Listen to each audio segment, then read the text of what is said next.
And good evening and welcome to another edition of the Big High School Sports Show on Bull Falls Radio, 98.9 and 1230, online at bullfallsradio.com, mobile devices and Alexa by searching WXCO, and on the Civic Media app. Along with former Wausau West High School head football coach Jason Foster, I'm Chad Holmes.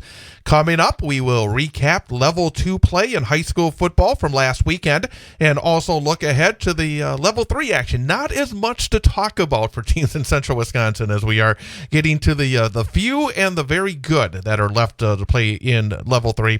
Also, we have a couple of, actually three guests coming up tonight. At 6:20, we'll be joined by Stratford High School head football coach Jason Tubbs as the Tigers looking for back-to-back state championships, and they are getting set for a big one against Auburndale, and it's actually a topic we're going to be able to talk about because they go to Auburndale because of the intricacies of the seating. But we'll have Jason Tubbs coming up at 6:20, and then at 7:05 we'll be joined by Newman Catholic volleyball standouts Lily Shields and Ashley Jankowski as Newman getting set to head to the state tournament. State semifinals on Friday as Newman will take on Prentice in a Division 4 state semifinal. And don't forget, maybe you don't even know, but I will be heading over to Green Bay on Friday morning to bring you the action from the Resch Center as Newman takes on Prentice.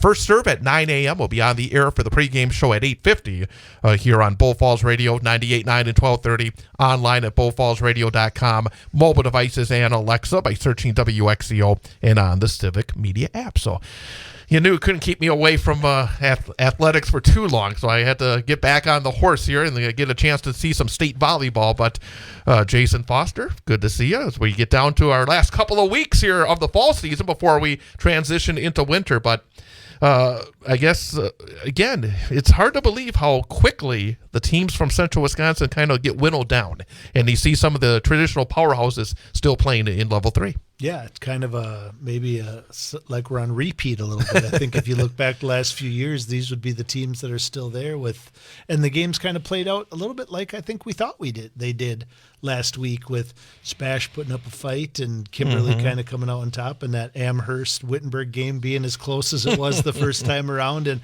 obviously the Edgar and Stratfords of the world are poised to make another nice run and continue their tradition. Yeah. So let's talk about some of the action in Level 2 from last week. And of course, last week at this very time, we started the show off with a discussion with the head football coach of the Edgar Wildcats, Jerry Sins. And of course, last season, they saw their season end at this point, falling hard to Eau Claire Regis. And this year, Edgar did it again. Defensively continued to be so very tough to penetrate, and Edgar enough offense to win 20-0. Edgar wins for the 10th week in a row. They're 10-1. Regis, again, another very good season for the Ramblers. They finish at 8-3.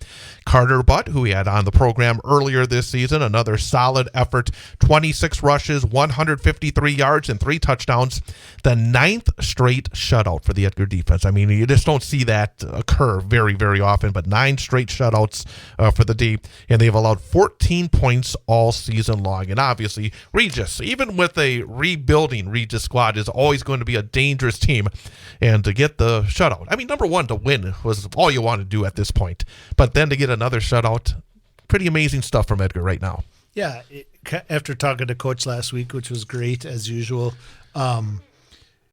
it almost seems like the Ellsworth game, week 1, played a big role in where they are this season. Because if you look at the uncharacteristic way they beat Stratford, and then to pitch a shutout, a 21-0 shutout against a foe like Regis, who's just been a thorn in their side. The few times they don't make it to state, it's usually at the hands of Regis. So, yeah, the defense on this team is pretty amazing, and then you combine that with their ability to run the ball and their athleticism, and I think they definitely have a recipe to keep this thing rolling. And the key is, as well, the running the football. I mean, it was interesting talking to the coach, and he's able to basically, he probably has an idea when the season starts how many times you want to give the ball to Carter Butt, how many times each of these players are going to touch it, and make sure that you try to keep them as fresh as possible as you get to this point of the season. He's been through it so many times, but obviously, on a night like that, muddy field, you give it to Carter Butt 26 times. But it really is probably part of a master plan that you have during the course of a season. Yeah, and a master plan that they're able to execute because of somewhat the way their schedule sits up. Like they start each game really strong and have the ability to rest those guys a little bit. But I'm sure Carter Butt played a lot of defense in that game too. And I think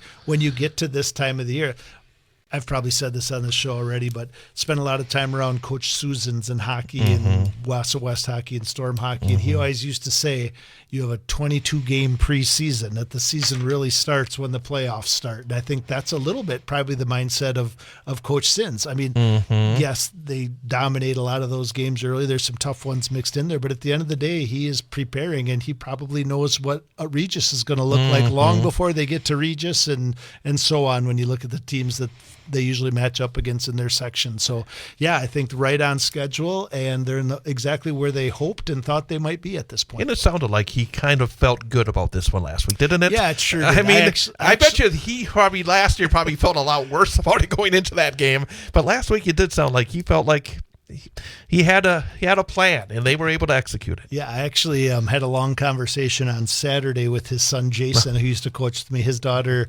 Celia made it to the state cross country tournament as a team for Wausau West, and him and his son Tate were at the game Friday night and kind of talking to him about how the game played out and the conversations he had with his dad leading up to the game and after the game. I think kind of puts an exclamation point on that. That he pretty much knew pound for pound and player for player Regis how they matched up, and I think the game went exactly how he thought it was going to. We'll talk later about another great matchup coming up against an undefeated Boyceville team later on in the program as Edgar gets set for level 3. Division 6, Stratford faced a good Mondovi squad, and Stratford, again, this season, before we even talk about the score, we have seen so many shutouts. And again, I don't think it's just been good teams against bad teams. These have been good teams against good teams, like 21-0 last week, Stratford over Mondovi. Before we talk about this game in particular, is that something you've noticed? I mean, it just feels like there's been a lot more defense during the course of the 2023 Wisconsin high school football season, especially here in central Wisconsin. Yeah, when you look at the big games and the big matchups, even when you look at some of those early on GNC type games when we were seeing, even as the season went on, teams we know struggle to score, but how many 6-8, 6-0, 8-0 games? Not one-sided. Yeah, exactly. That there's been a lot of close ones, and it seems like these big games, take out the Stratford Edgar game this year, but generally speaking, the Wittenberg Burnhamwoods and the Amhersts and the Stratfords and those games have all been close, and they're not close 35-28. They're close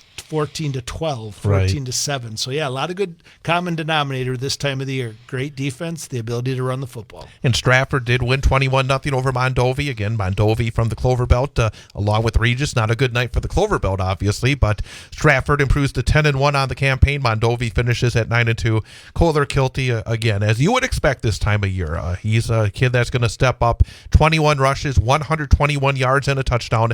Gavin Leonard had 12 carries, 113 yards and a touchdown as well for Stratford, and they did it on the ground. We've talked a little bit, and we'll talk with the coach coming up as well. It's become more of a balanced offense over the last couple of years, but they went to the ground last week, 294 yards rushing as a team, and they stopped Mondovi on the ground. Mondovi had only 48 yards as a team on 22 attempts, just 129 yards of total offense. Just again, it sounds like they won at the line of scrimmage. Yep. And so often Stratford's able to do that, even though the last couple of years they've been more, I would say, a speed team than maybe one of those bigger teams that we used to see. But still, when you're able to run the ball and then able to stop the run, a good combination in the postseason. Yeah, you talk about defense and running the ball. It all starts in the trenches, line of scrimmage. And I think the one thing Stratford proved last year and this year that they probably can win either way. I think the farther they go, the more likely they're going to have to use the ability to throw the ball a little bit too as you get deeper. But I think they have a formula that worked for them last year, return a lot of those same kids. And definitely, I think this was a big win. Mondovi's been a real strong program. I'm looking forward to talking to Coach Tubbs and seeing what he thought about the game. And Auburndale beat Coleman. I have to say, I'm a little surprised. I was part of a little WIAA pool last week. We picked all the games, and I had Coleman winning this game. I thought after what happened to Auburndale the week before, where Marathon had a great chance to win the game in Auburndale, but Auburndale was able to do it against always a strong Coleman squad, 33-22. Auburndale 10-1, Coleman 8-3. Caden Anderson, 21 rushes, 196 yards, 3 touchdowns on the ground, added 8 of 12 passing for 78 yards, 2 more scores. So 5 touchdowns combined for Caden Anderson. Brady Gross of Coleman, he did the job on the ground, as we would expect with Coleman. They always run it very well. 25 rushes, 165 yards. Coleman did have 335 yards rushing as a team, 6 yards per carry.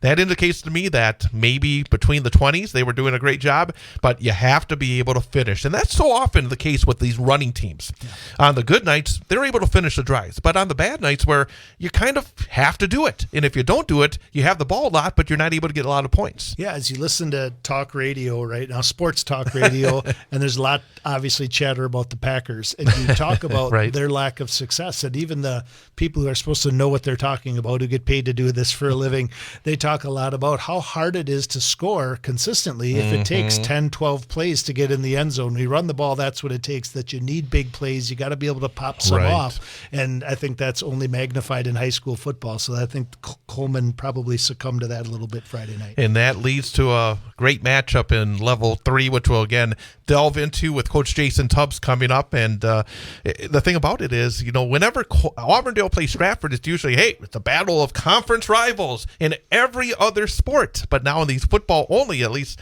for this year, it's Auburndale from the Merriwood and Stratford from the CWC Large. It's very interesting, and I'm actually curious to talk to the coach because I'm wondering how those conferences do compare. Is that a reason why Auburndale is number 1 seed? I mean, I'm not really sure. Right. I mean, it's one of those topics, and it'll be interesting to see too.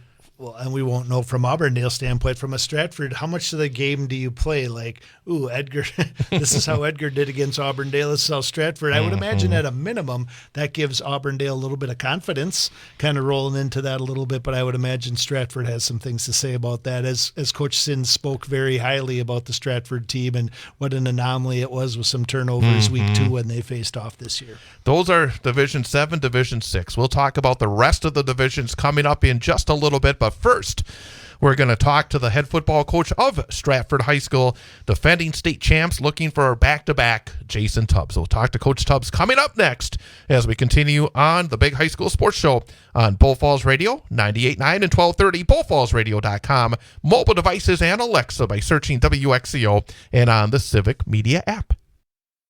What's your idea of fall fun? Maybe it's hitting the trails on a new ATV. Then it's time to call CCU. That's Clover Belt Credit Union. Or if you're thinking of a UTV for hauling wood or hunting, or maybe just because it would make the tasks around your property so much easier, it's time to call CCU. ATVs, UTVs, utility tractors, and their attachments for care of your property. Whether you need it for fun or to get the job done, Clover Belt Credit Union is here to help with the great rate financing you want. What are you waiting for? Life's too short and winter's too long. Thinking about a motorhome or maybe a snowplow for your ATV or utility tractor? Call CCU for great rate financing. And if you're thinking motorcycle, Clover Belt Credit Union has the financing you need for the bike you want. Call or apply online at ccuwausau.com. Check it out. For vehicle loans, for mortgages, for financing fall fun, call Clover Belt Credit Union. That's CCU. Local lenders lending local money, keeping our community strong. For more than 60 years, Sun Printing has been Central Wisconsin's commercial printer of choice due to their commitment to quality, creative solutions, and dedicated service. Sun Printing's team offers you a wide spectrum of services, whether you need vehicle graphics, offset, digital, large format, graphic design, or mailing. They print everything under the sun. No project is too big or too small, so give Sun Printing a call at 845-4911 or visit them online at sunprinting.com. If you're looking for your next ride, check out Mankey GMC in Schofield. Formerly Fred Miller Automotive, Mankey GMC serves Schofield, Wausau, Marshfield, and Stevens Point with a huge selection of new and pre-owned vehicles. Explore a range of top-notch SUVs like Acadia, Terrain, and Yukon, or choose from the rugged Sierra truck lineup, or even a certified pre-owned vehicle. No matter your dream vehicle awaits at Mankey GMC, 448 Grand Avenue in Schofield, and online at MankeyAuto.com. Mankey GMC in Schofield, where your journey begins.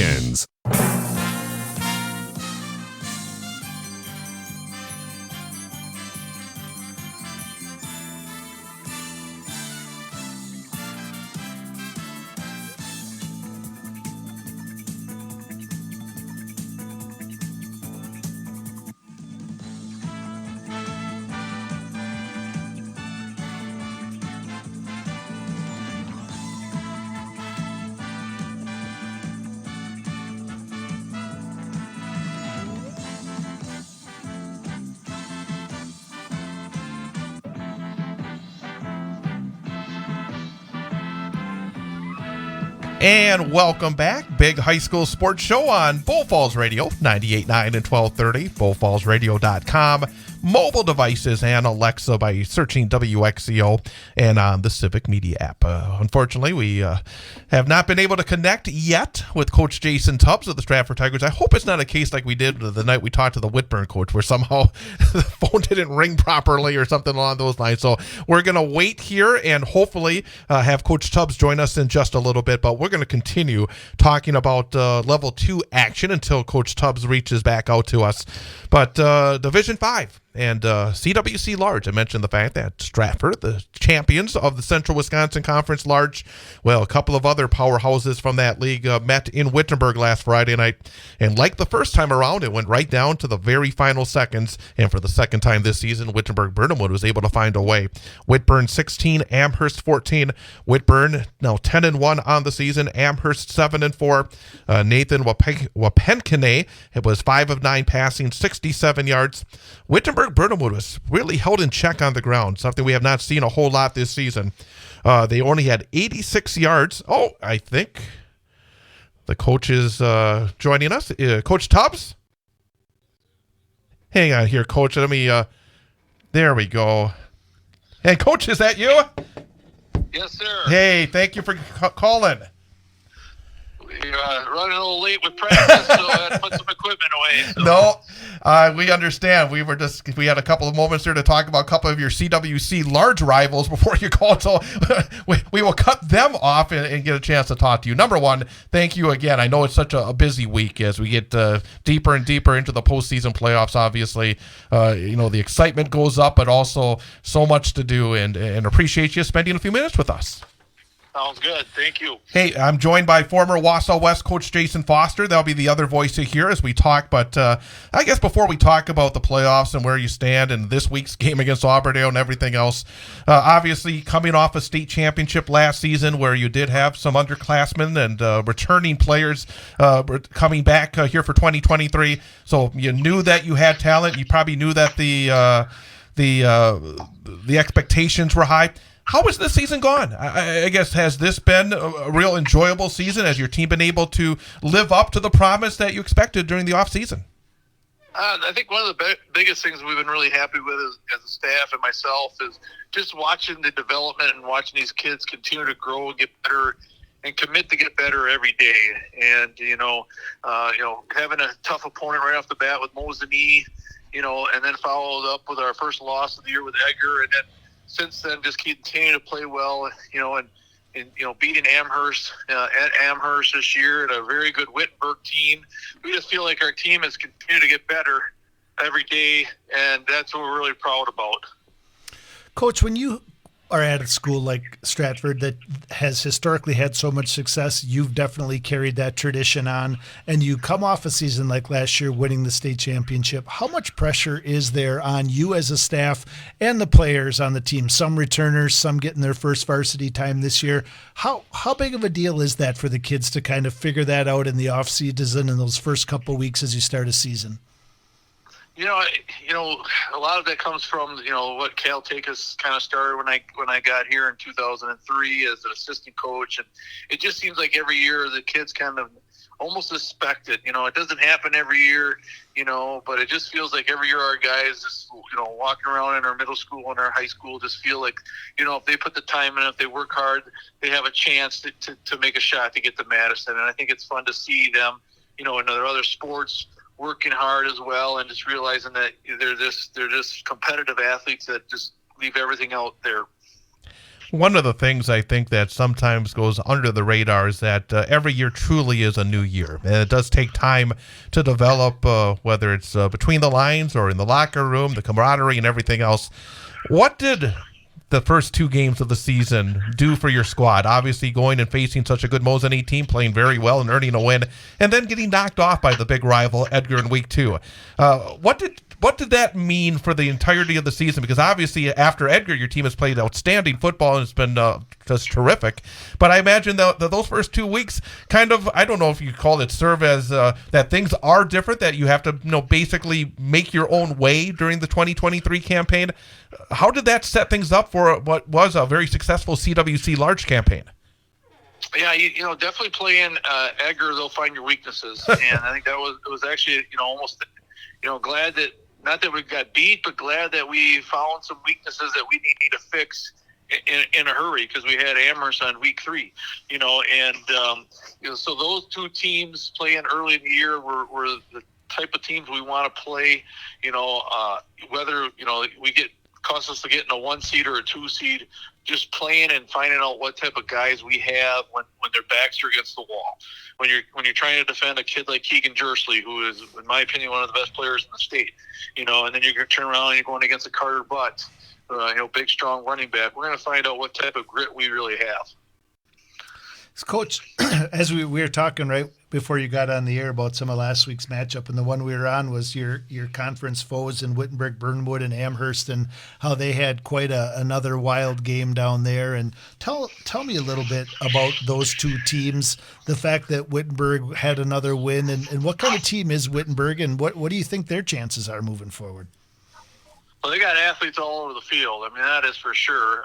Their quarterback is one of the premier athletes, 2-year starter that can run. He can throw the ball about 50 yards in the air, even on the run, it seems like. And they got receivers that can run up and jump up and go get the ball. They moved one of their receivers to running back now after they got beat by us. I think that's really changed their team as well. And, they got an old lineman that's getting looked at in Division I AA schools, and they're a tough out. They're going to be a tough out.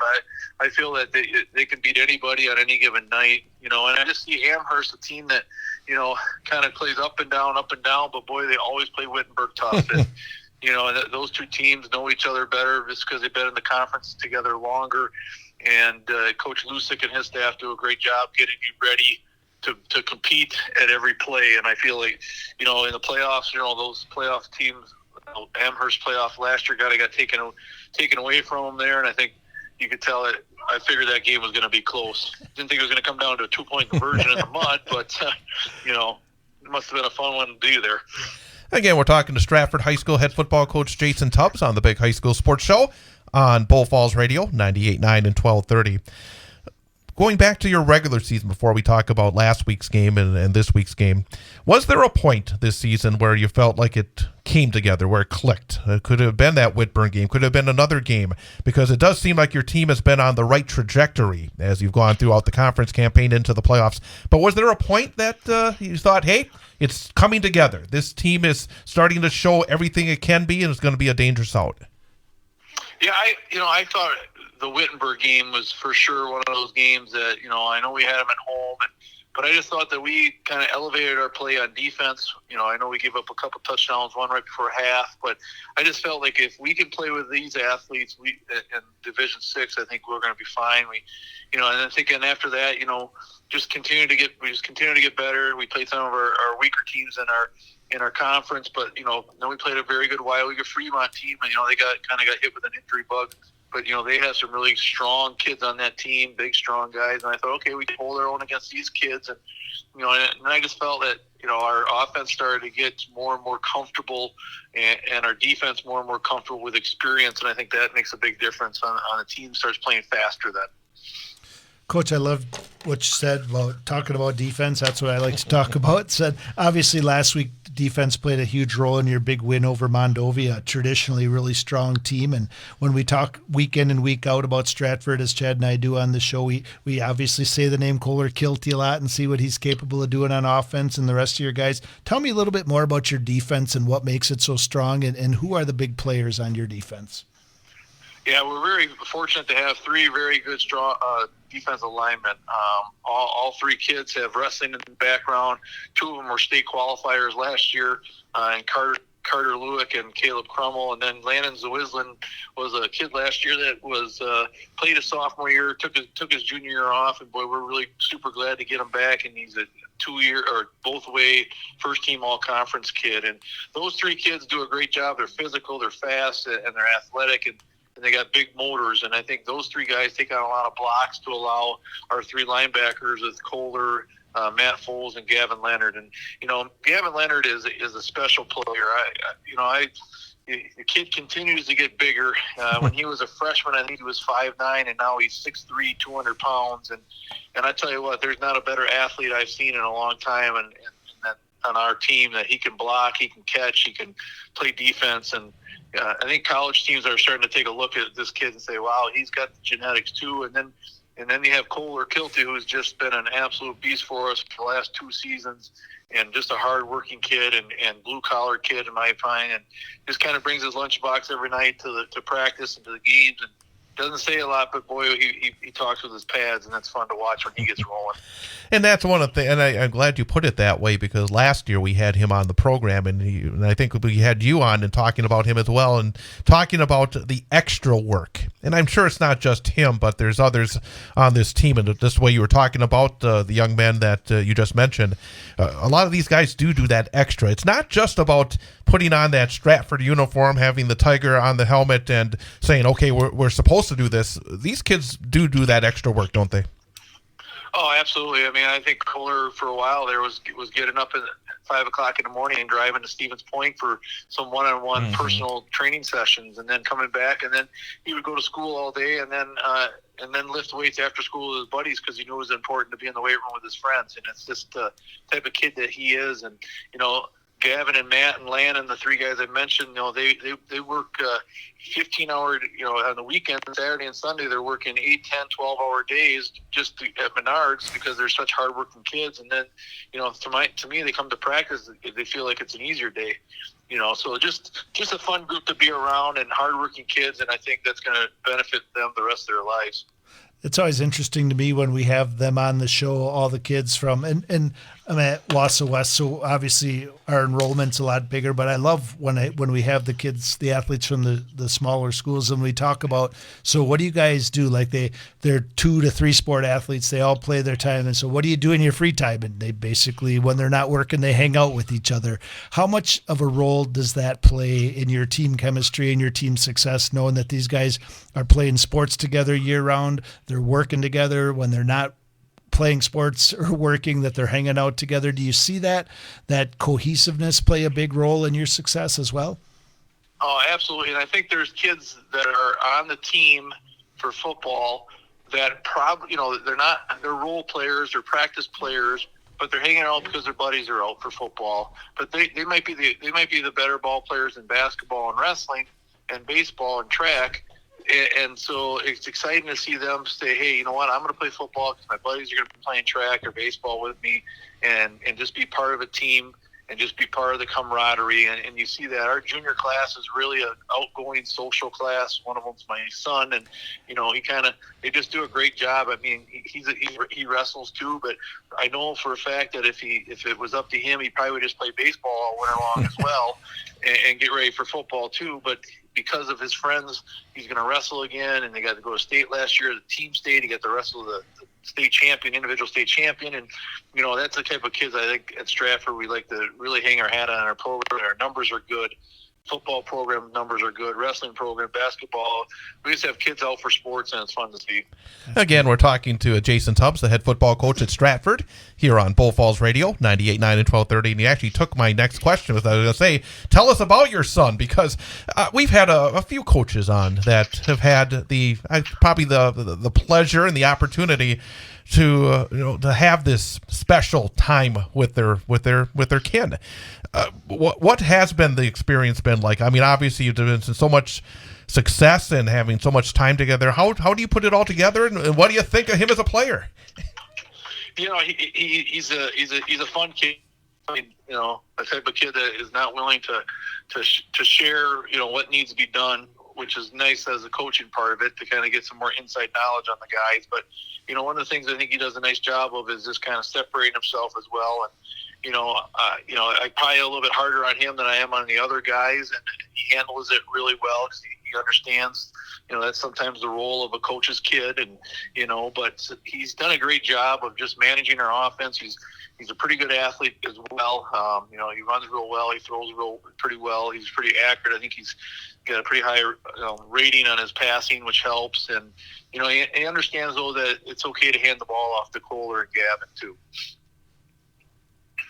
So, Coach, is kind of looking forward or looking ahead to the matchup a little bit here with Auburndale. How does it all fit together? We talked a little bit about the not new conference, but now for the last few years being in with Wittenberg and Amherst, and kind of going back to an old foe now in Auburndale, and the piece of the puzzle with the seeding, the computer seeding, and you guys miraculously somehow getting a 2 seed. And how does that all fit together? Like, what is the relationship between you guys and Auburndale and the old conference and your current conference? Like, how does it all fit together, and what do you guys use as motivation heading into this week's game? Yeah, it's interesting because we play these guys in basketball, baseball, and wrestling and track, so they know them. They know that Colton Weiler is a big-time wrestler. They know that the Britt Anderson kid and the Scholl kid, I think I'm pronouncing that right, are basketball kids. So they've been playing against them for years.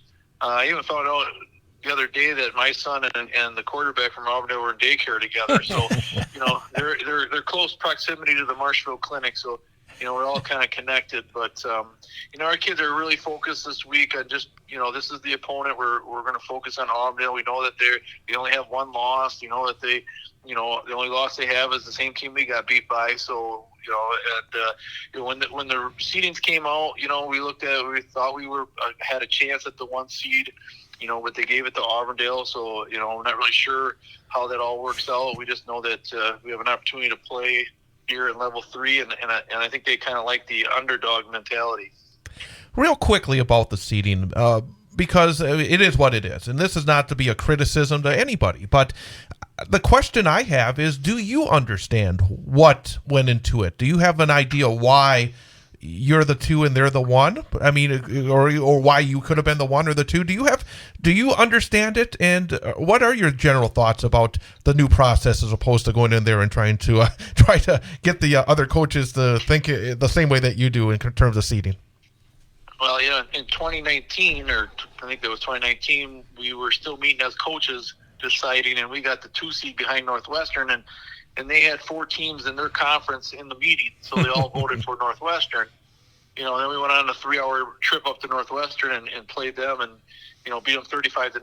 Well, so then they went to the computer system, and they gave us all these parameters, and and they pushed the button, and suppose they tell us the strength of schedule. Well, it's pretty hard. We don't play anyone in the similar schedule, except we always play Edgar every year, and so we didn't understand that. Then Grantsburg got the 1 seed last year over us, and we're like, okay, we'll go on another 3-hour ride, up to Grantsburg, and and we might be playing them guys again, and you never know. But and this year, thinking, okay, Colby gets a 1 seed. They took 3rd in their conference in Division 5. Abbotsford gets a 2 seed in Division 6, and they took 4th in their conference.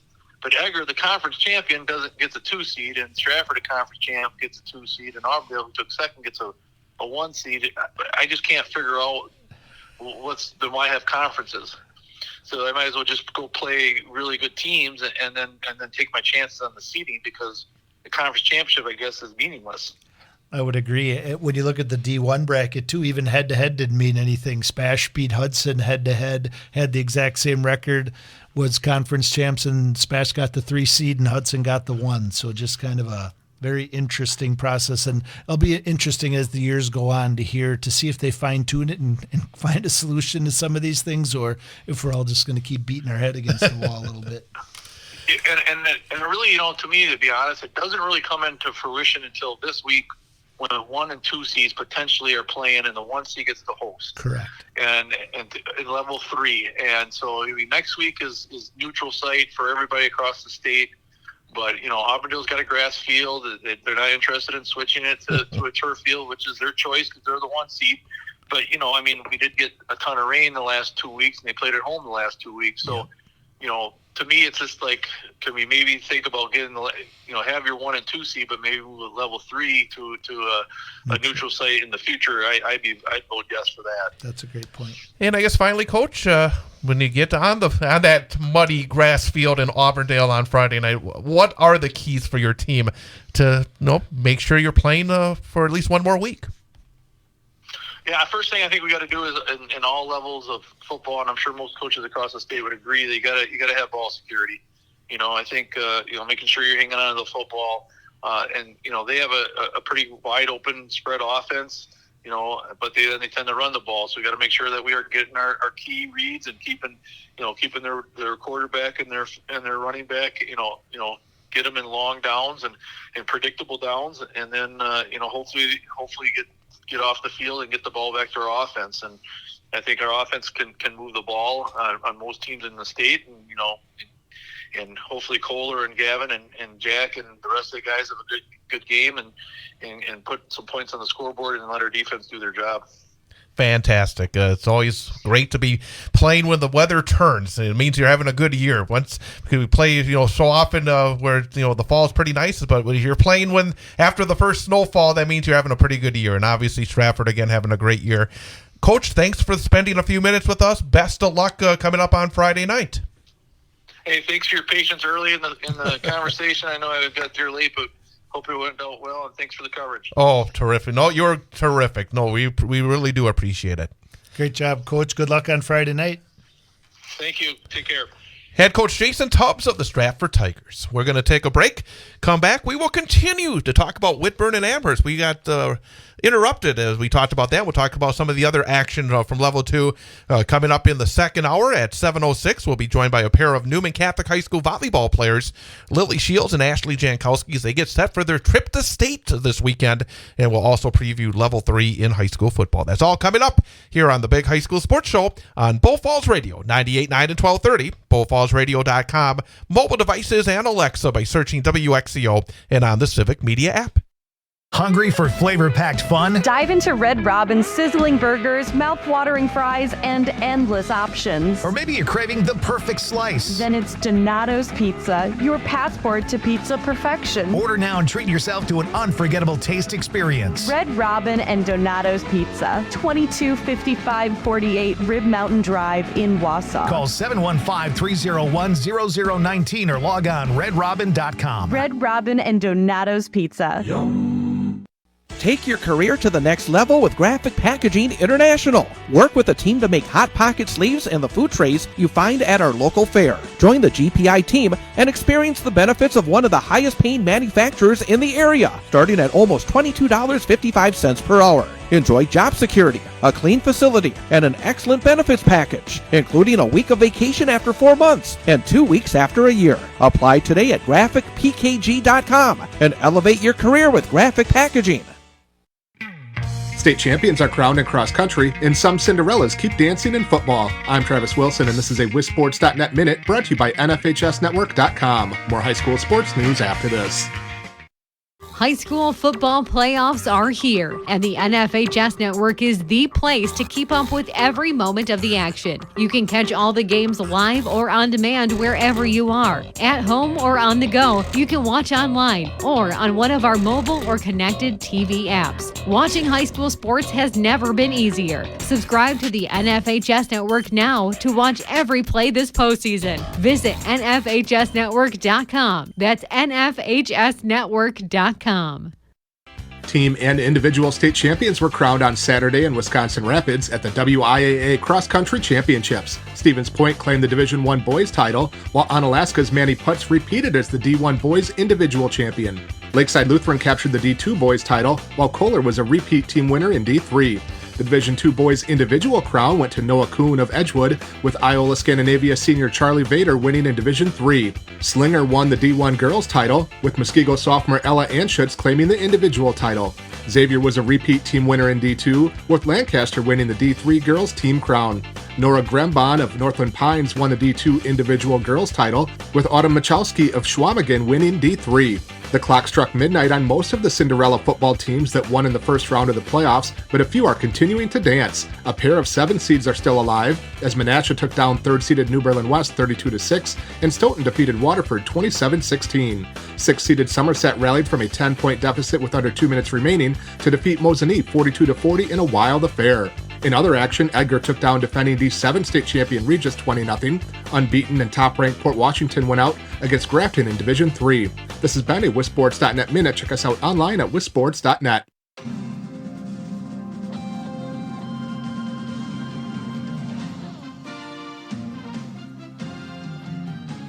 And welcome back. Big High School Sports Show on Bull Falls Radio, 98.9 and 1230.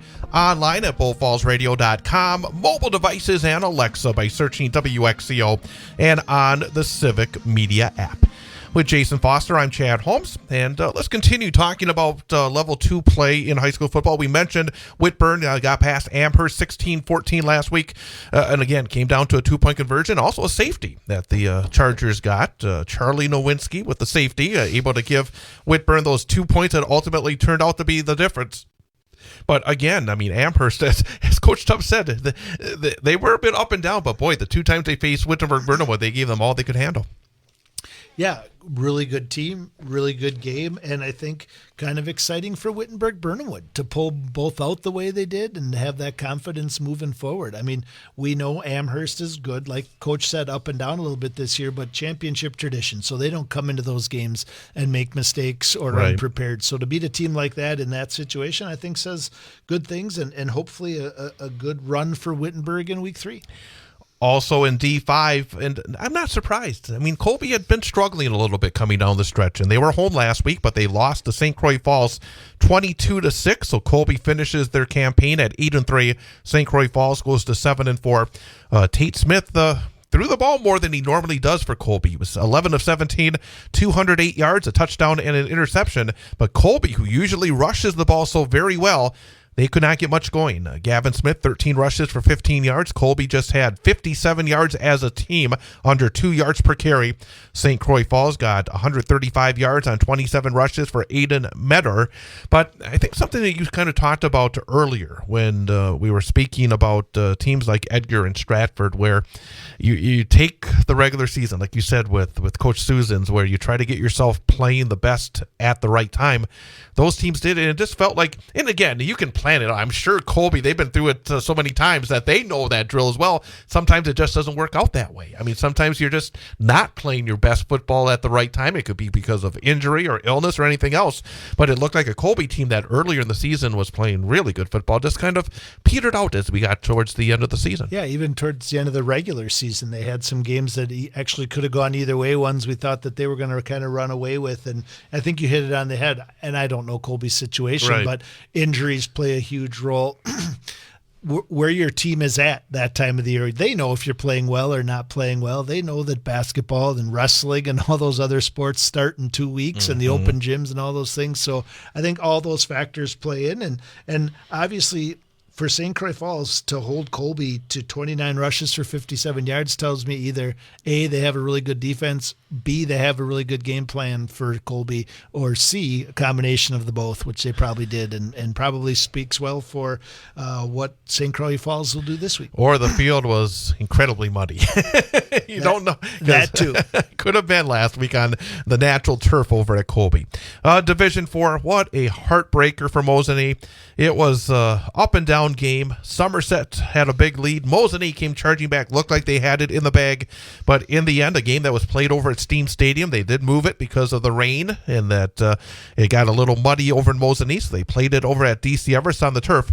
But in the end, Somerset 42, Mosinee 40. Somerset 6-5. Mosinee finishes 9-2. Gavin Obremski 13 of 23 passing, 226 yards, 2 touchdowns. Our guest from last week, our student athlete guest, Wyatt Harris, 16 rushes for 128 yards and a touchdown. Keegan Jershely, 5 catches, 137 yards, a touchdown, added 8 rushes for 94 yards and 2 touchdowns. Mosinee had 481 yards of total offense. Somerset, 374 of total offense. But Somerset was down by 10. Mosinee had the football with under 2.5 minutes to go. Fumble, recovered by Somerset. They scored a touchdown. They got the onside kick, and then they score the game-winning touchdown with under a second to go. And what was believed to be no seconds to go, and then the refs put a second back on the clock as well. Because Mosinee started celebrating, actually. Yeah, what an absolute heartbreaker. How do you put it all together? It's just it is hard to put up 481 yards of offense and lose a football game. And I think ultimately we talked all year long about what a nice balance Mosinee was of really good offense as well as really solid defense. And I think it looks like at the end it might have been their defense that got them a little bit in this game, that they just couldn't, just not enough ticks on the clock to hold Somerset off the board that last time. But you look at all the key players, right? 226 yards passing, 2 TDs for Obremski. Wyatt Harris does what Wyatt Harris does. Keegan Jershely has probably one of his best games of the year, if not the best. And like Coach Tubbs said a minute ago, probably one of the best players in the state in Keegan Jershely. And he was named, actually, I just saw in the last day or two, both the offensive and defensive player of the year in the Great Northern Conference. Yeah, so I think you put all those pieces together and you ask Coach before that game, if all those things happen, do you feel good about winning it? I think he tells you, yeah. So obviously the defense had a rough go of slowing down Somerset, who traditionally outstanding team. So they didn't lose to a bad team here, just a ball didn't bounce their way a couple times at the end, and that's what happened. Not a good night for the Great Northern Conference. Division III, Medford, second meeting of the season with Onalaska. The first time around, Medford put up more than 50 points in Onalaska back in week 2, won by double digits, but Onalaska came to Medford last Friday and defeated the Raiders 35-16. Both teams 8-3, but Onalaska will get a 12th game. Adam Skifton was 20 of 34 for 339 yards and 4 touchdowns for Onalaska. Brody Mitchell had 9 catches, 183 yards, and 3 of those touchdowns. And Medford held in check again. And 190 yards of total offense all on the ground. And we've seen this over the years where a team that is so good, like Medford is running the football, if you don't have a plan B, it makes it very difficult against a good team. I had that a couple of years up in Eagle River. When I was at Northland Pines, we had a young man named Austin Ramish who went on to have a great career for the Badgers as a fullback and made it to the NFL. And no matter how good he was, second leading rusher in the state, 2,300 yards rushing on the season, we made it down to Wapaka in a year in level 2 or 3 when Wapaka was absolutely rolling, and they found a way to shut him down. Mm-hmm. And if you can't throw the ball and you don't have a plan B, no matter how good your plan A is, when you get to that level, good teams find a way to shut you down, and that's what happened to us, and it looks like that's what happened to Medford as well. And I think it also kind of going back to what you said about Colby, in that how your schedule in the season works out. I don't know what Onalaska had going on in week 2 when Medford went down there and beat them. Did they have some injuries? Were some guys ineligible, not on the field? But a good program, surprising score when that happened early in the year. So not a huge surprise to see Onalaska come up and do this week. And also when you are, call them one-dimensional, I think you can maybe get away with it the first time. Yeah. It's much more difficult when they have a chance to really delve into every run play that Medford had. I mean, you just know that they did. That they went into it, they said, okay, this is what Medford wants to do. We're going to make them do something else and see if they can do something else. And apparently they weren't able to do something else. I just think that the second meeting in a case like this is more up to the advantage for the team that has that pass game. Well, I was just going to say, the other thing I would say is that Medford probably did not face 34 passes in 3 total games, 3 consecutive weeks in the Great Northern as opposed to one game against Onalaska that night. And that's a really tough thing to do too, because it's hard to practice your pass defense when you week in and week out, you play teams that don't throw the ball a lot. So tough to prepare for, even tougher to stop on game night, and 339 yards and 4 touchdowns for Onalaska kind of speaks to the offensive firepower in that game. And Division I, we had Kimberly knocking off Stevens Point by a score of 35-18. Kimberly again 9-1 on the season. Spash finishes at 9-2. Grand Shawnee was 14 of 26, 157 yards and 2 touchdowns plus an interception. Outstanding receiver, Amon Konopaki. He was fantastic again last week. He made some incredible grabs. He had 8 catches, 99 yards and 2 touchdowns. Braylon Smola, the top runner for the Panthers, was held in check. 16 rushes, 37 yards. Carson Pendleton for Kimberly was 9 of 12, 134 yards, a touchdown and an interception. Marcus Doucette, 18 rushes, 132 yards and 2 touchdowns. Bryson Veith, 4 catches, 83 yards and a score as well for Kimberly. And the score, 35-18, was a much closer game. And one of the factors in this game was Stevens Point missed an extra point early, and then they were chasing. And instead of being tied at 14, it was 14-12. Instead of being a one-score game, it was 21-12. And boy, again, we've seen this a number of times during the playoffs, especially when teams, when you get to this point, there's not a big gap between teams. You give up a point and then you start chasing. All of a sudden, that turns into a big factor in the game. Yeah, and it looks like Spash threw the ball maybe a little bit more than they're used to, which then if you have those incompletions, the clock stops. You're off the field. Your offense is off the field longer. Your defense is on the field longer, and you're just kind of chasing. And we know historically over the last probably 10 plus years is the Fox Valley teams seem to be a little bit stronger and have the edge over the Valley teams, and some of that mental component kind of creeps in as well. Watching that game, I thought Stevens Point really had a good shot. I mean, watching that football game, Stevens Point was able to move the football. For the first half, they were able to slow them down quite a bit as well. It felt like the gap was tighter. Again, we talk about this, and I think we hear it from coaches from this area about trying to close that gap between central Wisconsin and the Fox Valley, or central Wisconsin and maybe some parts of the western part of the state.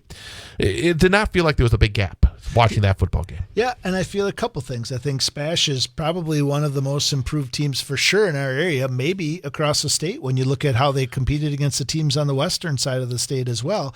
And I think maybe that Kimberly might not be as strong of a team as Kimberly has been the last 10 plus years as well. And I think we're starting to see maybe a slight decline in them when you look at how good Kaukauna is this year too. Like maybe the little bit of a, even though they're stronger, maybe a little changing of the guard at the top of the FVA. It is quite a battle over there, isn't there? I mean, when you see Kaukauna now step up, I mean, and that's really amazing in a sense, because Kimberly and Kaukauna are so close. I mean, it's like West and Everest, or you know, it's really like that. It's sort of the opposite side of the same metro area.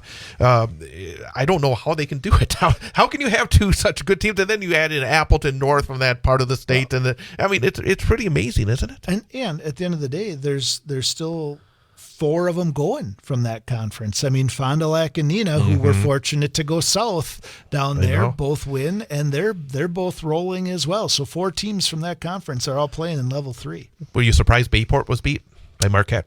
No, I was not. I felt like they were watching their scores throughout the year this year. I felt like still a really good program, really good team, but maybe not as good as they've been the last couple of years. That's the thing with these teams. I mean, they're so good, and they just take a little step backwards. It's like, oh, they're not quite as good, but they're still like, 9-2 or whatever it may be at the end of the season. I mean, and I've had a little bit of a connection to Marquette with some people when I lived up north, used to vacation up there too, and they seem to cycle a little bit. They're either completely loaded and watch out, or they're good but not great. And I feel like maybe this is a year that they're a little bit loaded when you look at what their record was coming in as well. We'll talk a little bit about some of the 8-player games, because there was another game I want to kind of talk about that had an incredible finish. I was actually watching it again last Friday night between Thorpe and Gilman, and one of those miracle finishes. And we saw one, I think, with the Mosinee loss, and I think Gilman will be probably hasn't slept one wink in the last week as well. So we'll talk a little bit about the 8-player coming up. But coming up, second hour of the program, we'll have our student athlete guests from Newman Catholic High School's volleyball team. Again, they are heading off to the state tournament. They'll be taking on Prentice on Friday in Green Bay. We'll have the match right here live at 9 a.m. on Bull Falls Radio, 98.9 and 1230. But we'll talk to Lily Shields and Ashley Jankowski from the Fighting Cardinals coming up after the news. And then we'll come back as well, have a look ahead to Level 3 football as we continue here on this Wednesday evening. It's the Big High School Sports Show on Bull Falls Radio, 98.9 and 1230, bullfallsradio.com, mobile devices, and Alexa by searching WXCO and on the Civic Media app. WXCO 1230 AM, W255DN Wausau, streaming at bullfallsradio.com.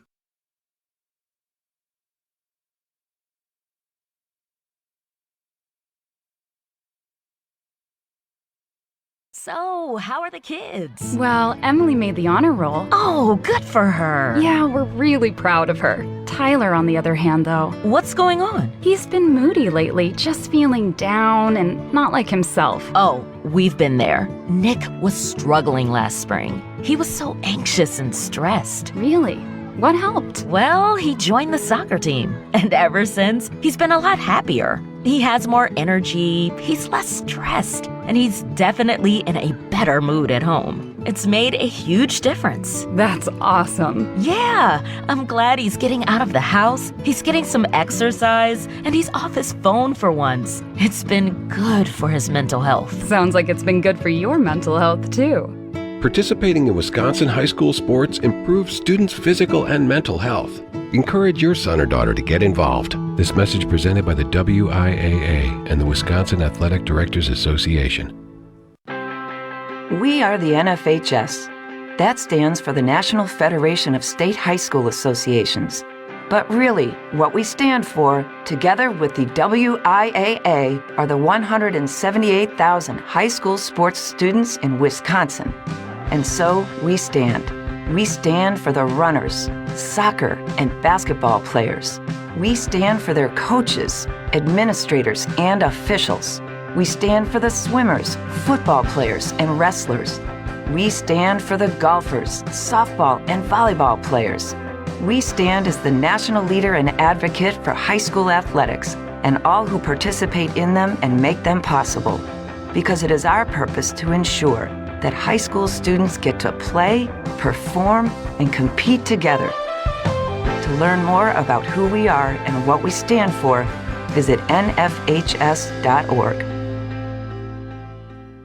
Fall sports are here. Align your young athletes and yourself with health by scheduling an appointment with Dr. Sarah at Shine Chiropractic in Rim Mountain. Stay in the game with our comprehensive 3-point neurological exam, safe for the entire family. Don't let the daily grind keep you and your student athletes on the sidelines this year. Call Dr. Sarah at 715-298-5104. That's 715-298-5104 in Rim Mountain today.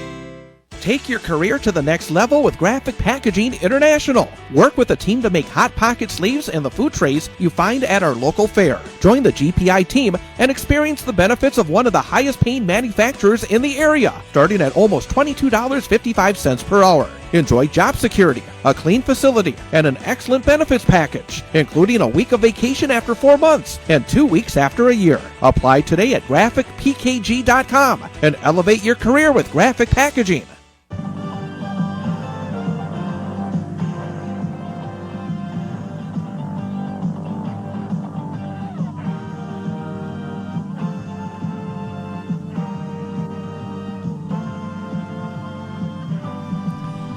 And welcome back. It is hour number 2 of the Big High School Sports Show on Bull Falls Radio, 98.9 and 1230.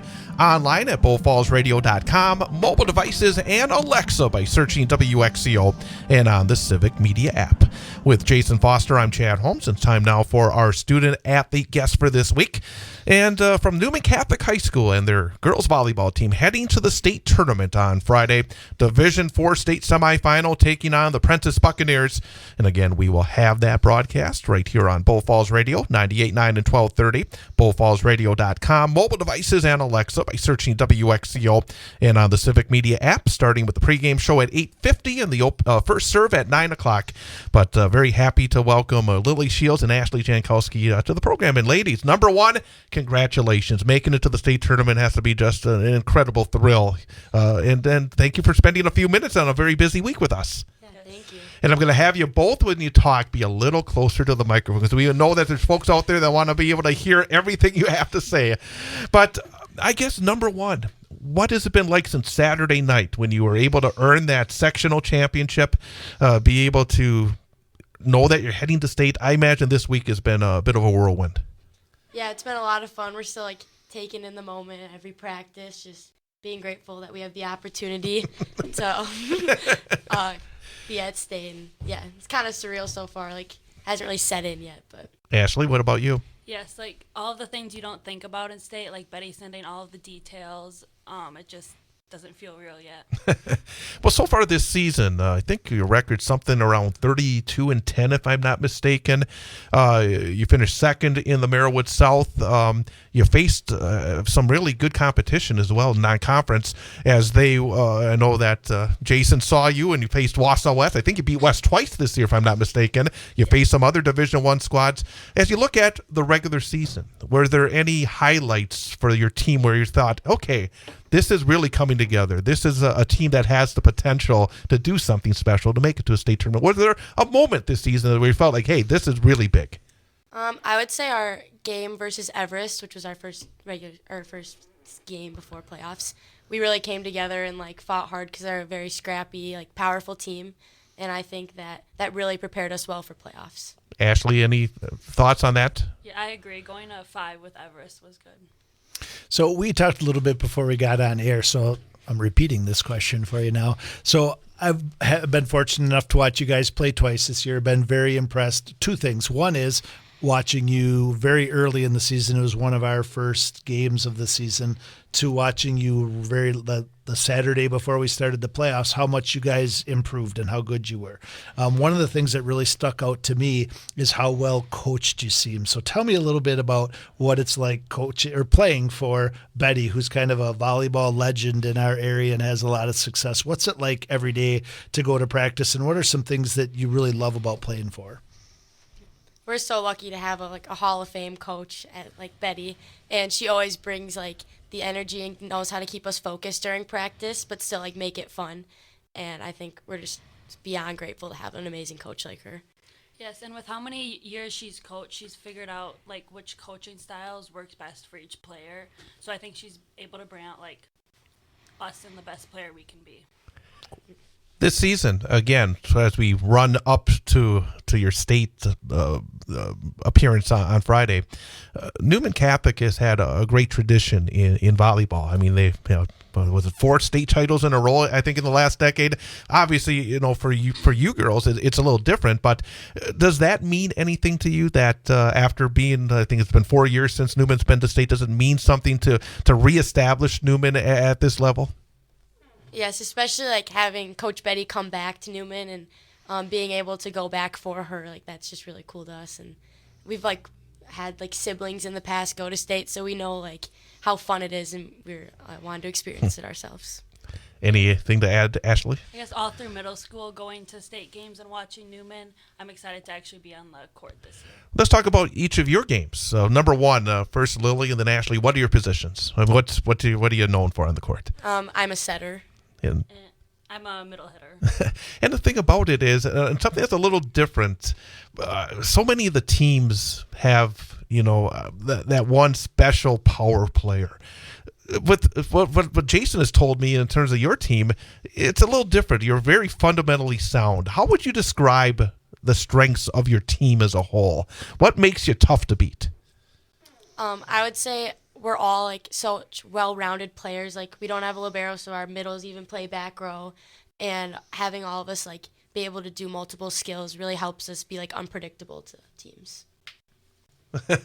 Ashley will say, yep, that's right. Yeah, and I, not being super knowledgeable in volleyball, when I watch you guys play, the first thing that I see is the ball doesn't hit the ground when it comes to your side of the net. And I think it has to do with, obviously, it doesn't just happen. You guys obviously have a good strategy and are very well placed out on the court. Is it the same every week, regardless who you play, or does Betty spend a lot of time like preparing to play Everest and then like preparing this last weekend to play Leona? Like, is it different each and every time, or is it this is who you guys are and it's the same match in and match out? No, I say she prepares us for an opponent that we're going to face. Like, we'll watch film on them and figure out the open spots and try and fix our weak spots and see where they score the most. When you look at your team, besides yourselves, who do you consider the leaders on this squad? Who have been maybe between the lines and maybe even outside the lines, the players that have been maybe either most vocal or brought the most leadership to your squad? I think Paige Gould is really good at keeping us all like focused and engaged, and she just has really good leadership on and off the court, and yeah, she has really good communication too. Each of you have had siblings who have been part of Newman Athletics. How much did you find out being around it over the years? Because obviously you've been around it. You've been able to get the feel of what it's like to be, in this case, in volleyball, but obviously both in softball as well and on the hardwood. How much has it, I don't know, either helped or just brought to what you've been able to accomplish being around it for, even before you were in high school? Oh, sorry, awkward. I think it really helped like me understand how much hard work and dedication is put into the sport and how like different it is from like middle school to high school, and that's just really cool to like see how hard they worked and how they achieved their goals like year in and year out. Nothing to add, Ashley. Come on. Nodding on the radio doesn't always work. Come on. She said it all. No. Again, we're talking to Lily Shields and Ashley Jankowski from Newman Catholic High School, members of the Cardinals girls volleyball team that is heading to the state tournament. Division IV state semifinal taking on Prentice on Friday morning. The first match on Friday morning at 9 a.m. Prentice, you faced them twice. You beat them twice. So the old saying is it's hard to beat a good team 3 times. But what did you see against Prentice? Or how? What were the keys in those first matchups? What do you expect to see this week? It doesn't matter because it's such a different environment. Obviously, playing either in the Newman gym or wherever else you played, because I know you play in a lot of tournaments as well during the course of the season. It's obviously very different at the Resch Center. But what did you see from Prentice when you faced them during the regular season? We learned that they're a very scrappy team, so we always need to be ready for the ball to come back. And they have good servers, so we need to focus on our serve receive and get the good first ball. Anything else, Lily, that jumped out about Prentice? I just say like what I said, like staying aggressive on our side and trying to get them out of system, because then we can like shade block to where they're going to hit. So Chad talked a little while ago about your past volleyball success and all your championships. Most recently, Newman Catholic's been known for its 8-man football. It's a good thing you said that, because when you say Wausau Newman, it's not right. Okay, all right. And there have been people that say Wausau Newman, it's not right. It's Newman Catholic. All right, Homer. No, it's about accuracy. It's accuracy, and I believe in accuracy. All Facts. right, back to my question. So the last 2 years, 8-man football state champions, boys basketball state champions. What is it like? Wausau West is right next door, 1,500 plus kids. We don't have as many athletes who play 3 sports or kind of they focus on. So what is the culture at Newman Catholic like? Having the rich history of traditions and boys and girls sports being back there now for you guys. And what is it like to have those traditions, and what is it like what was your role in supporting the boys in their championships last year, and is it reciprocal? Are they all in this year, and will they all be down over in Green Bay on Friday watching you guys play? Yes, for sure. We're all super close because, super small school, 100 kids. So we do all we can to make it fun with as many people as we have. So they're always great coming to the games and being loud, and we love going to support them at their football, basketball, and yeah. When we talk to the student athletes, we want to go beyond the actual sport that you're playing, because so often, as Jason said, the multi-sport athletes, and I think I kind of took the answer away a little earlier, but both of you multi-sport athletes, each of you, tell us again, what sports are you involved in at Newman Catholic? We both play volleyball, basketball, and softball. And I'm going to assume that none of your coaches are listening right now because we always hate asking this question, but got to ask it. Do you each have a favorite sport? Mine is definitely volleyball. I don't know if I have a favorite, but it's not basketball. So, volleyball or softball. Oh, come on. Your dad is the coach for softball, right? Yes. Come on. Yes. You're not going to say softball? No. No, it's all good. Also, beyond sports, obviously, sports must keep you both exceptionally busy. How do you go about trying to have the balance? Because nowadays, even during the summer, you're asked to be involved in off-season activities, and I'm sure coaches from all your sports want you to be involved in this or want you to be involved in that. How do you try to keep it a balance where you don't get burned out or lose maybe that love of the game that ultimately brought you to it? Do you have any, maybe suggestions for folks out there, students that are in multiple sports, on how to keep a good balance and keep that fire burning as brightly as possible? I would say, well, for schoolwork, like being as productive as you can in school, but then like not burning out. I say the people in the sport help a lot. Like if you go to practice and have fun with people every day, you don't get tired of it. Yeah, like what Ash said, just make it as fun as you can, and So when you're not playing sports and all your travel ball that goes along with it, 12 months out of the year, what do you like to, when you have free time, what do you like to do outside of sports? Maybe just hang out with my siblings or go on walks. yeah, I like to hang out with like my family or friends, and What's your favorite class, each of you? No. This was always the hardest one, it seems like, for our guests. What is the favorite class? And I guarantee you, whatever your answer is, it will not be the worst one we've ever got.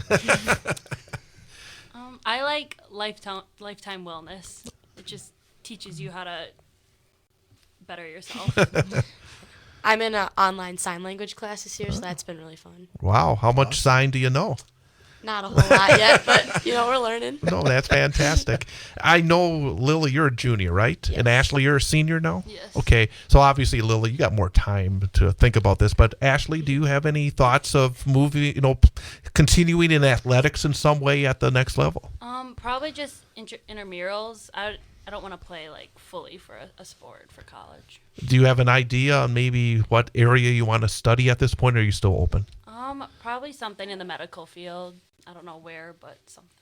And I know there's still time left, Lily, but in terms of the future, do you have any ideas on what you'd like to get involved in maybe as an adult when you get to that point? Yeah, I know I definitely want to continue my volleyball career if I can, and then study speech pathology or type of therapy.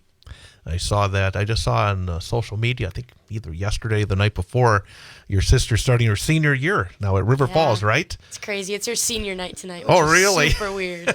How is she doing, Lauren? She's doing great, Because, I mean, she was such a fantastic athlete at Newman, both on the volleyball court and on the basketball court as well. And how often are you able to get to see her in action on the volleyball court? Because obviously you're very busy yourself. Are you able to see her very much? Not a whole lot. Like when they play at like Stevens Point, I get to watch her, but I watch her like live streams when she plays. So, yeah. Well, those live streams, they're always out there nowadays. Going back to Friday, obviously, as I said earlier, it is a different environment being in an arena like that with so many people. And one of the interesting things about volleyball, and I've been fortunate back in the day where Newman was going all the time, is how they have two games at the same time. Both semifinals are played at the same time. And I know that you have these big events during the season where there's multiple games going on, but for a state semifinal to be in a big arena with another match going on next to you, how much is the mental aspect important on Friday morning?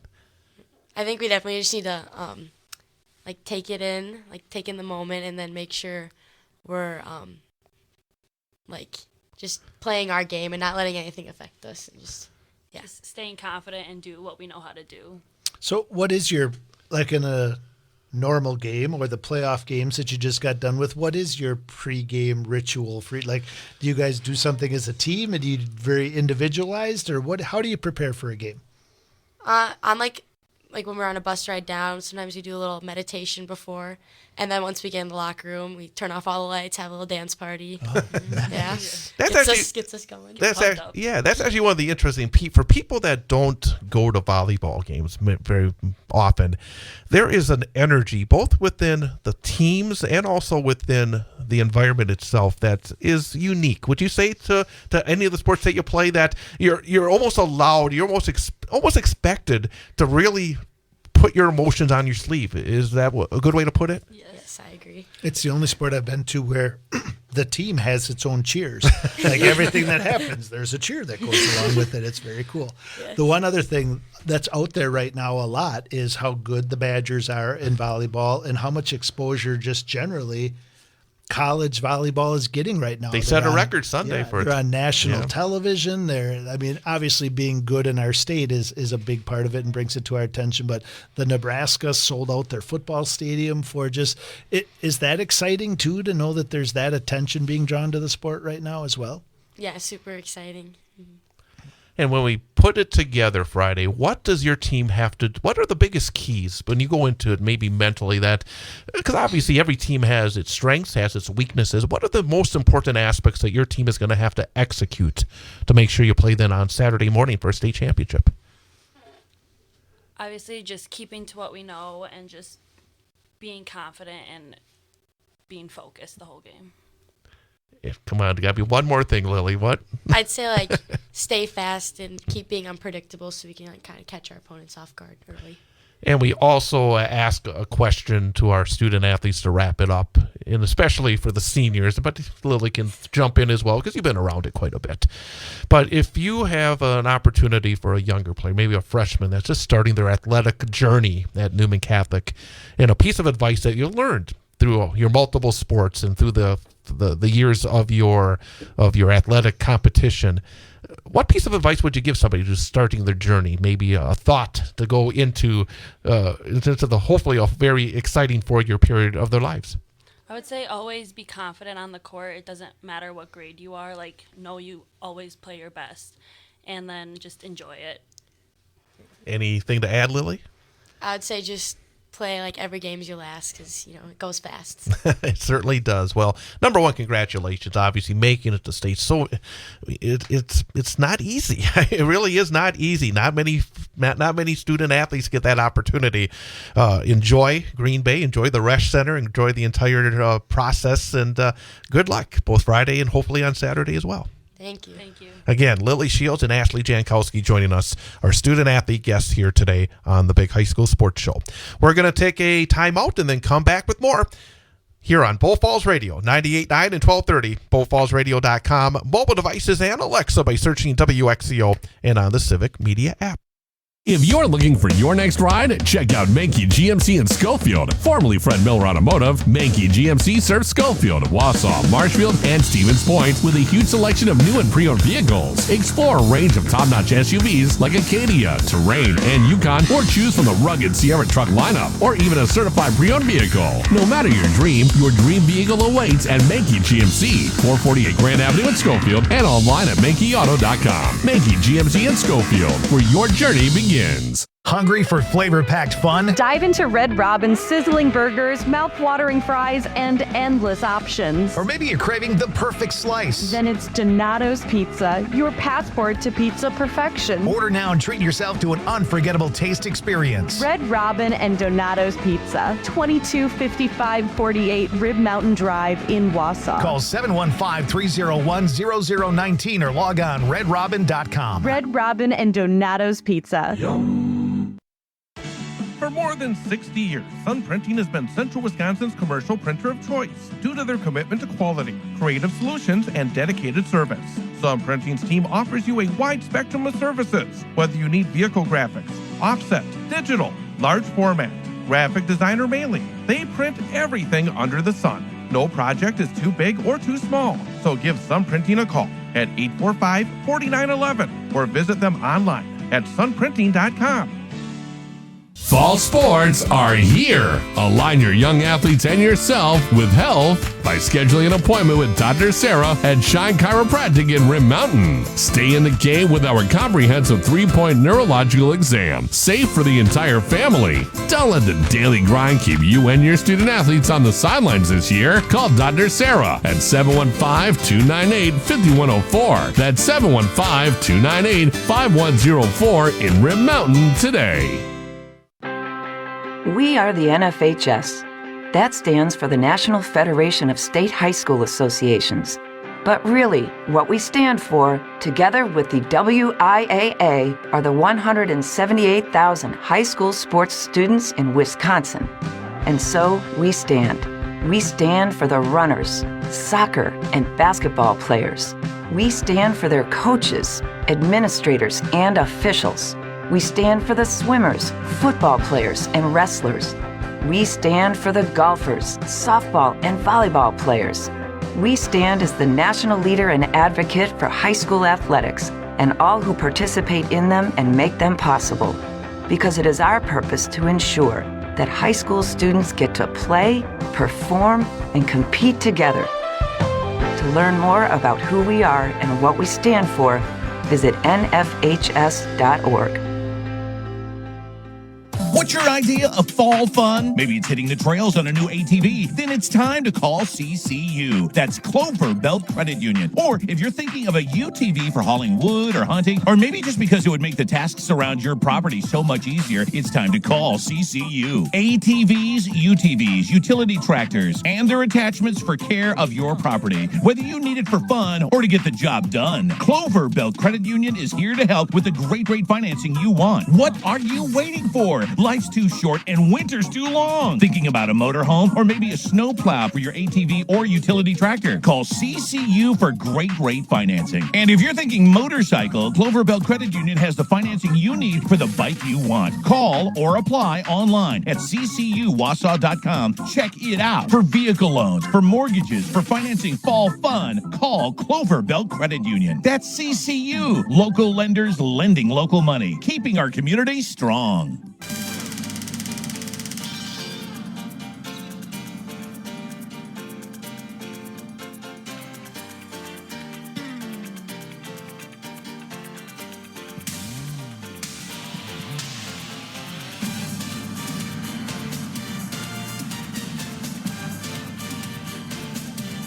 And welcome back. Big High School Sports Show on Bull Falls Radio, 98.9 and 1230.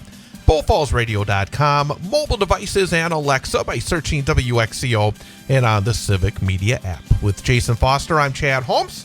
Thanks again to our guests, our student-athlete guests from Newman Catholic High School, Lily Shields and Ashley Jankowski. And I said it to them. I mean, again, it's not easy making it to a state tournament, is it? I mean, you've obviously coached a long time and been around a lot of athletes. Very fortunately, be able to see your daughter compete at state, but it's something that is hard to do and very special when you're able to get there. Yeah, absolutely. And we talked about it a little with them, talked about it some off air too, like their history. Obviously they have great tradition, but they've also had some really good Division I players in that process, and I don't think they have that right now. They're just really well coached, and in order to be really well coached, you have to be to be a high school athlete and to be open-minded to receive that coaching and that feedback.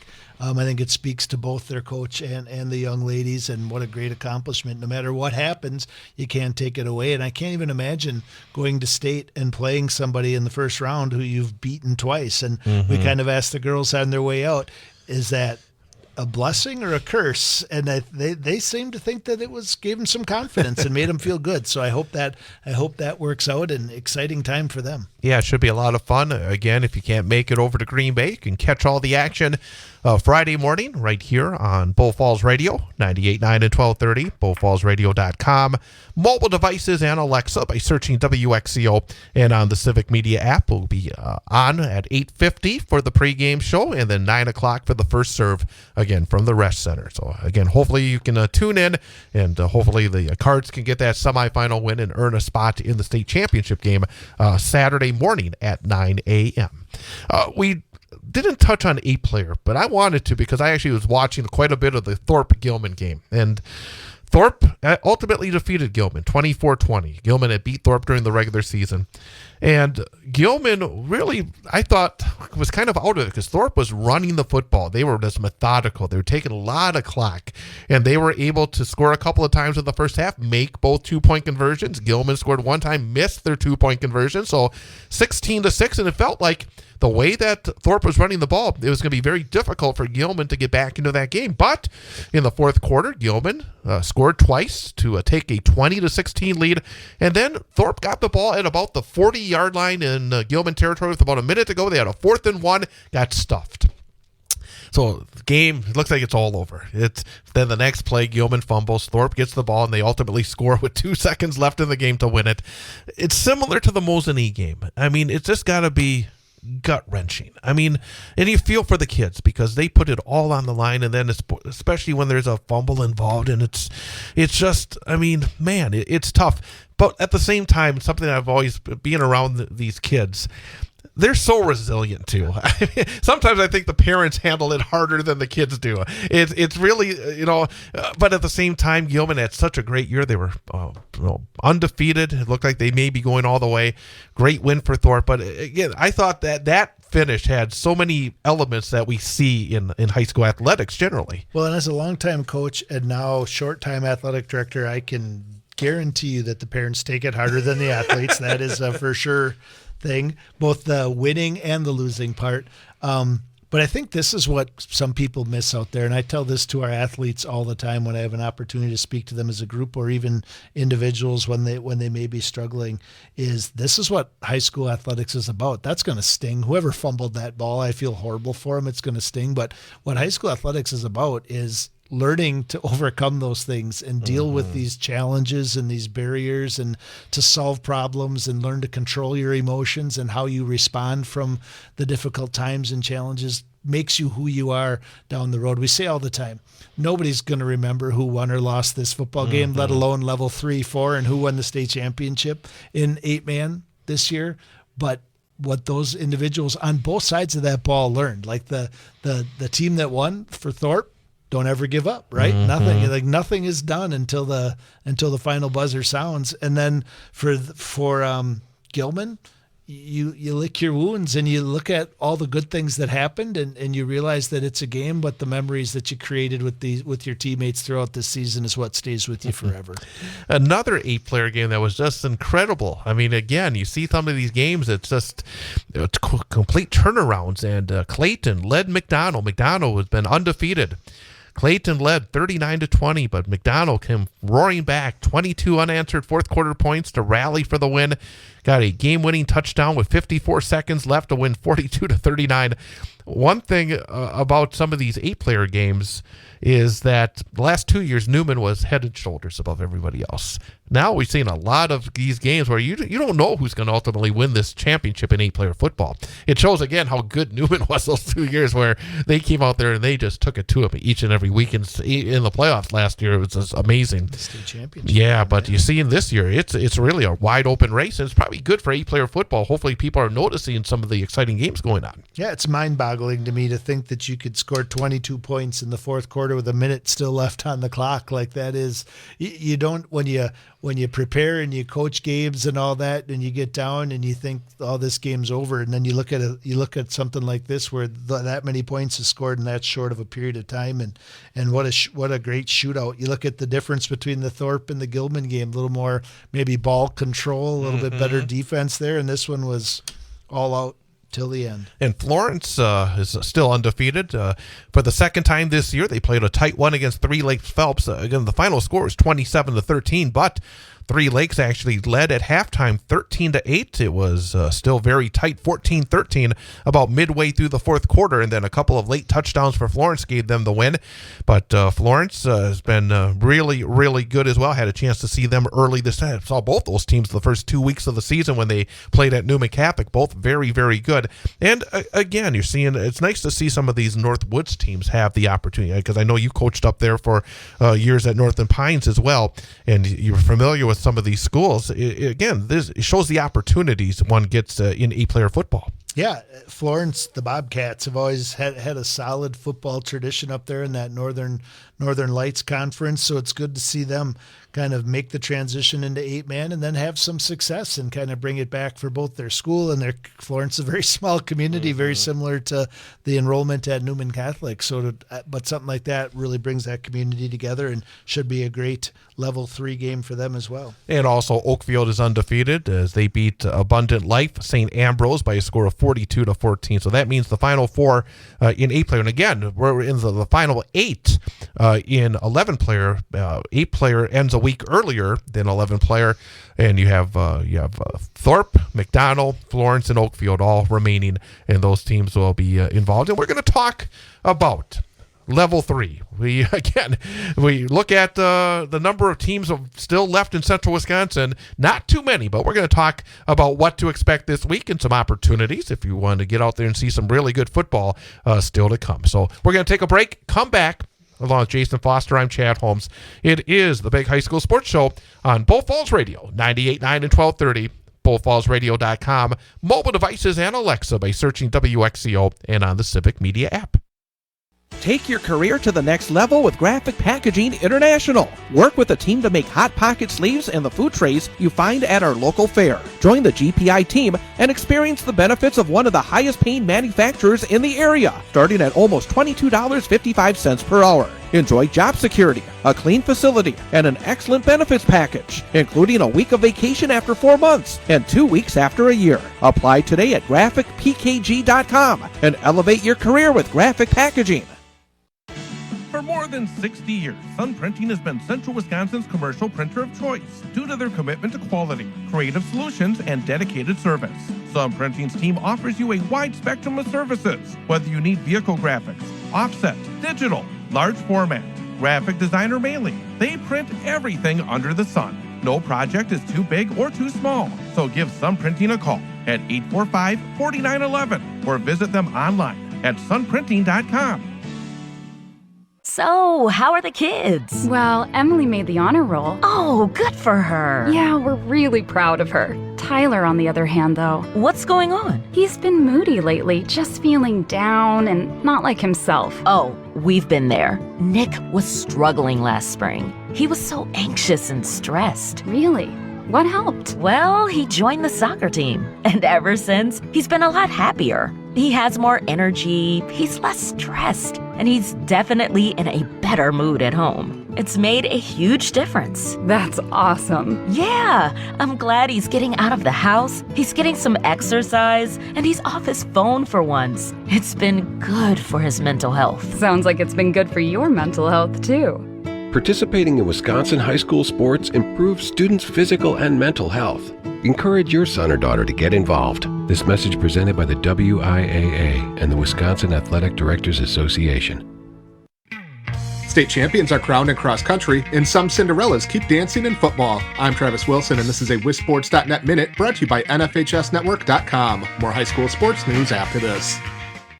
High school football playoffs are here, and the NFHS Network is the place to keep up with every moment of the action. You can catch all the games live or on demand wherever you are. At home or on the go, you can watch online or on one of our mobile or connected TV apps. Watching high school sports has never been easier. Subscribe to the NFHS Network now to watch every play this postseason. Visit NFHSnetwork.com. That's NFHSnetwork.com. Team and individual state champions were crowned on Saturday in Wisconsin Rapids at the WIAA Cross Country Championships. Stevens Point claimed the Division I boys title, while Onalaska's Manny Putz repeated as the D1 boys individual champion. Lakeside Lutheran captured the D2 boys title, while Kohler was a repeat team winner in D3.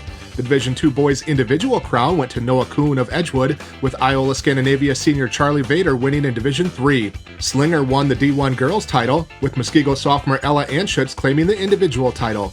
Xavier was a repeat team winner in D2, with Lancaster winning the D3 girls team crown. Nora Grembon of Northland Pines won the D2 individual girls title, with Autumn Michalski of Schwamigan winning D3.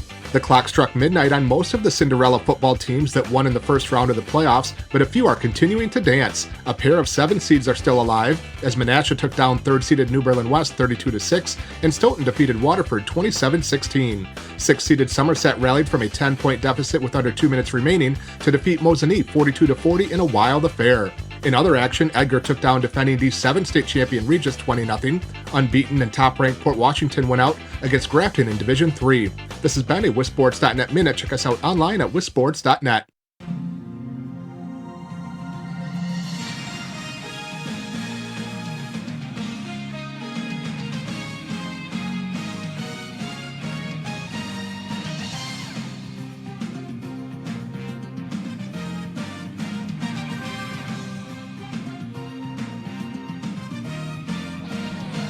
And welcome back.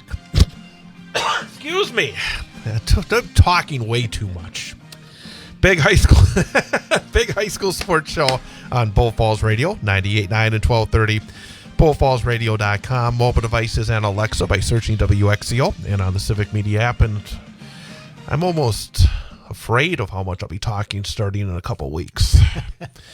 Basketball and hockey getting underway in about 2 weeks' time. Actually, girls basketball starts in 2 weeks. I think our first girls basketball broadcast will be 2 weeks from yesterday. So, and then, of course, boys and girls basketball, boys and girls hockey, all coming up very, very soon for a very busy winter sports season, again, here on Bull Falls Radio. But still a little bit of football to talk about as we go into Level 3. And again, I think every year I've been doing this program, by the time we get to this point, there's usually nobody in Division 1, there's nobody in Division 2, there's nobody in Division 3, and there's nobody in Division 4. And again, this year, again, all the activity still in the lower levels for Central Wisconsin teams. Yeah, there's definitely some work to be done. Division 1, Division 2 in our area.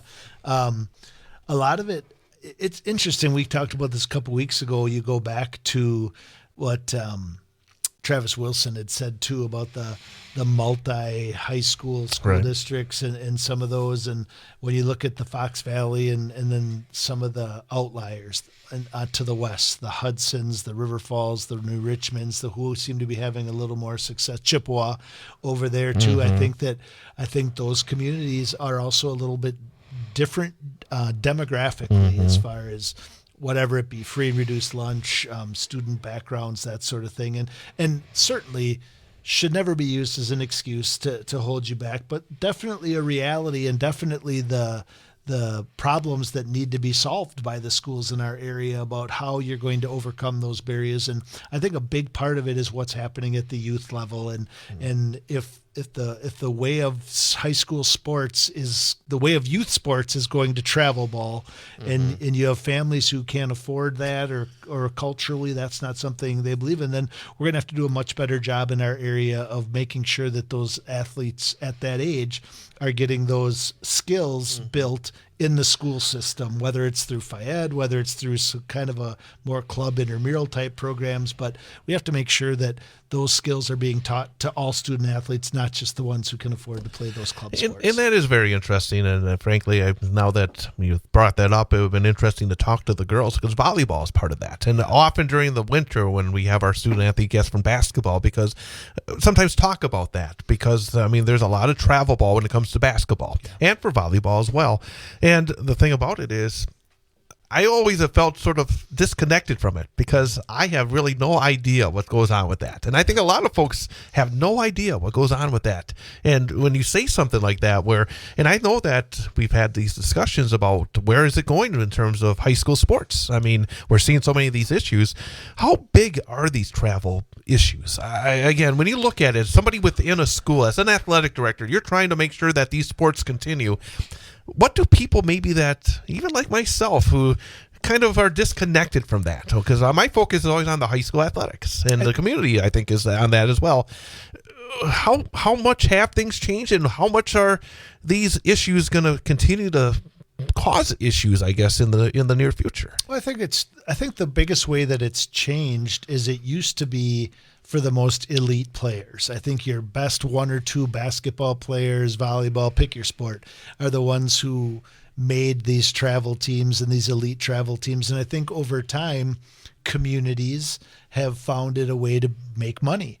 So there are more teams, become more tournaments. The more tournaments you have, the more teams you need to fill them. So essentially, and this isn't necessarily a bad thing, but if you want to play outside of your season, there's a team that you can probably make if your family is willing to commit the financial and time resources that go into playing on these teams.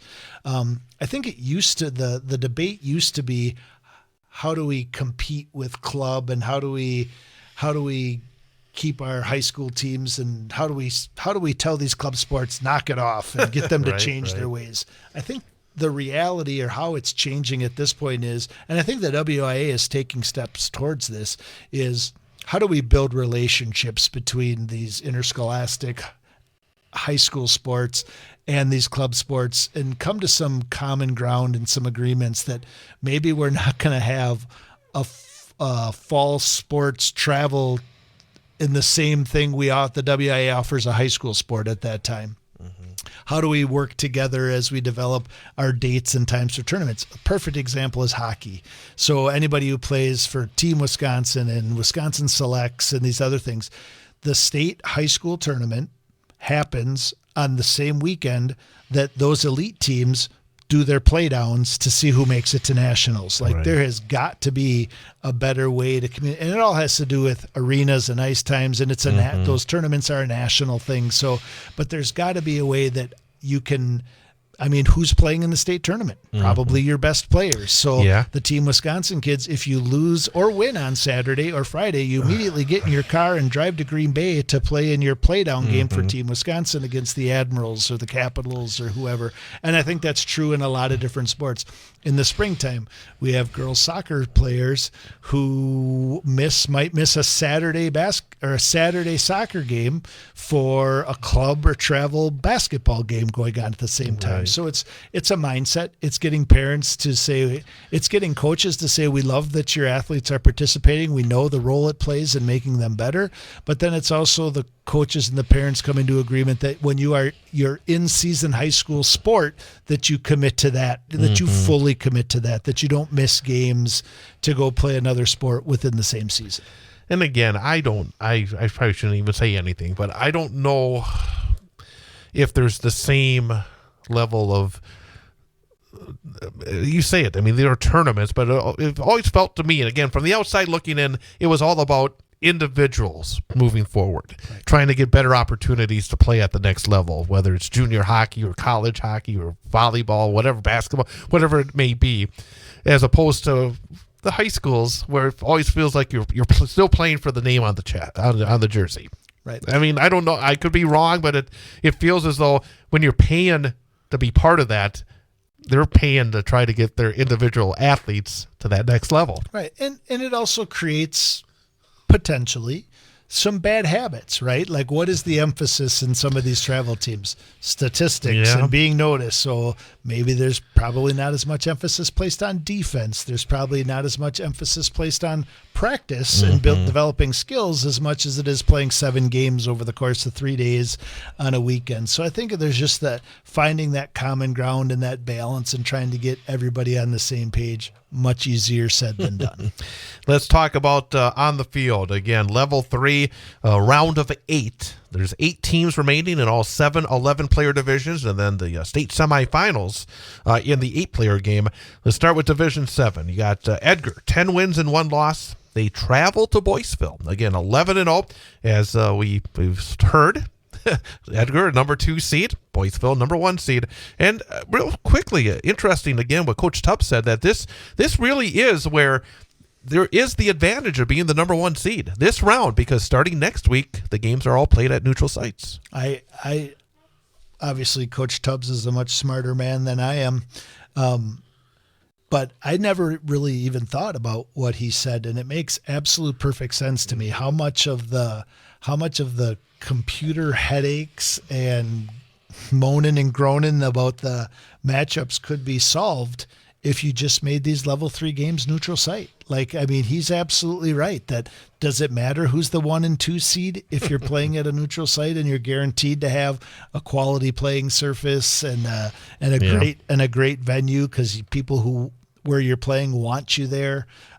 So a very interesting point and very true in both this Division 7 and Division 6 matchup where both of these teams probably felt like they were the better team. And we'll find out Friday night. Boyceville is from the Dunn St. Croix Conference. Like Edgar, their defense has been stellar. They allowed double figures just one time this year. They scored quite a few. They scored at least 26 in every game. So again, their wins have been significant wins, much like Edgar outside of their 8-6 loss back in week 1. They have a good balance in terms of they have the ability to throw the football, but they also have multiple runners. They have a runner that has 947 yards. They have a runner who has 704 yards. They have a quarterback who has run for 513 yards, but also has thrown for 1,200 yards and 21 touchdowns and 2 interceptions. Again, don't really know Boyceville, but everything I kind of looked up, this is going to be a big challenge for Edgar, and it's going to be interesting to see if both these defenses live up to the records they put up to this point. Yeah, this is where these not predictions, but even talking about it is a little bit of a crapshoot, not knowing a lot about Boyceville's conference and what their schedule has looked like. But it was also really informative last week when we talked to Coach Sins to talk about the matchups. And when you talk about D7 and these size schools, how important it is, how many seniors do you have on your roster? How many juniors and seniors do you have on your rosters? What is the makeup? How many 225 pounders do you have on your team versus your opponent? So it would be great to know those things in predicting this, but I just look at, I know who Edgar's played. They played and beat the defending state champion in D5, or D6. No. Did they? What was Stratford last year? Were they D5 last year? Yeah, I should know that, but I don't. You're going to look it up. I will look it up as you discuss it. Yeah, but I think that I just look at Edgar's body of work. I look it just kind of dumbfounding. They have one loss, and it was 8-6, and they've given up 14 total points on the season, and they've played how many teams that are still left playing, or who at least made it to level 2 from their conference. So obviously, it's going to be exciting to see how this one plays out. But I just feel like this is an Edgar team that has done a lot of really good things this year with the weather continuing to be cool and snowy and muddy, and their ability to play defense and run the football. I just think they're built for winning games this time of year. Stratford was D6 last year. Okay. And that's actually interesting because you said it earlier. Even last year, how many of the 7 state champs could you name right now? Yep. How many do you think they could name?